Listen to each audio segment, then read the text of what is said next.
जय हिंद दोस्तों, Allahabad university live पर आपका फिर से स्वागत है।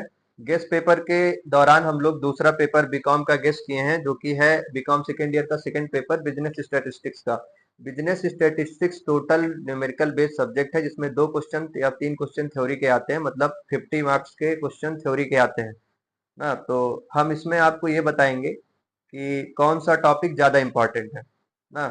क्योंकि स्टैट्स में होता क्या है कि स्टैट्स काफी हार्ड सब्जेक्ट है। इसमें हर बार 70% से ज्यादा बच्चे फेल होते हैं, ज्यादातर अफिलिएटेड कॉलेजेस के बच्चे फेल होते हैं। ये पास्ट का रिजल्ट रहा है। तो इस बार ऐसा ना हो, इसलिए हम लोगों ने पेपर गेस्ट किया। इंपॉर्टेंट आप लोग को बता दे रहे हैं। समय आपके पास पर्याप्त है अभी।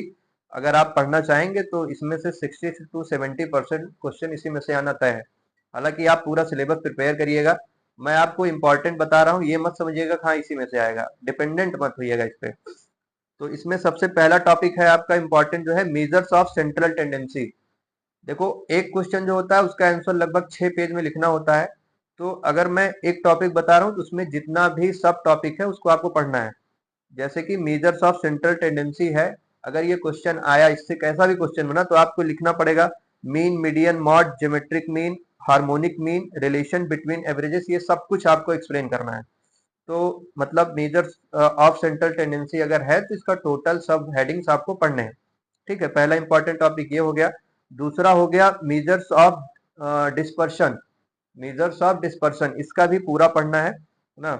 इंट्रोडक्शन से क्वेश्चन आना बहुत मतलब बेसिक हो गया था, बहुत कॉमन हो गया, तो इस बार मुझे नहीं लगता कि स्टैट्स का इंट्रोडक्शन से क्वेश्चन आएगा ना। दूसरा जो इंपॉर्टेंट टॉपिक है वो है मेजर्स ऑफ डिस्पर्शन, जिसमें आएगा range method, mean deviation, standard deviation और कोएफिशिएंट ऑफ वेरिएशन। इसके अलावा क्वार्टाइल डेविएशन भी आ सकता है। तो आपको ये पूरा पढ़ना है, मेजर्स ऑफ डिस्पर्शन। इसके बाद तीसरा जो है, जो इंपॉर्टेंट टॉपिक है, वो है measures of skewness. Measures of skewness, Karl Pearson coefficient of skewness और बॉलिस कॉफिशिएंट ऑफ स्क्यूनेस, ये दोनों थ्योरीज हैं, इनको आपको तैयार करना है। और इसके बाद चौथा जो है वो है कोरिलेशन। कोरिलेशन से क्वेश्चन हमेशा आया है, इस बार भी आ सकता है। Graphic and scatter diagram method, Karl Pearson coefficient of correlation और Spearman's rank correlation of coefficient, ये भी इसके सब हेडिंग्स है। इसको पूरा प्रिपेयर करना है आपको। और जो लास्ट है इंपॉर्टेंट, जो मुझे लगता है आ सकता है, वो है analysis of time series. Time series से क्वेश्चन जब हम लोग एग्जाम दिया करते थे तब भी आता था, अब की बार भी आ सकता है। तो एनालिसिस ऑफ टाइम सीरीज आपको पूरा तैयार करना है, जिसमें आएगा moving average method, least square method और सीजनल वेरिएशन। इसके अलावा इरेगुलर फ्लक्चुएशन, ये हैं, ये टोटल स्टैट्स के इंपॉर्टेंट है। इसके बाद भी 4 या 5 हेड है, जिसका मुझे नहीं लगता उसमें से क्वेश्चन आएंगे। हाँ, स्टैट्स है।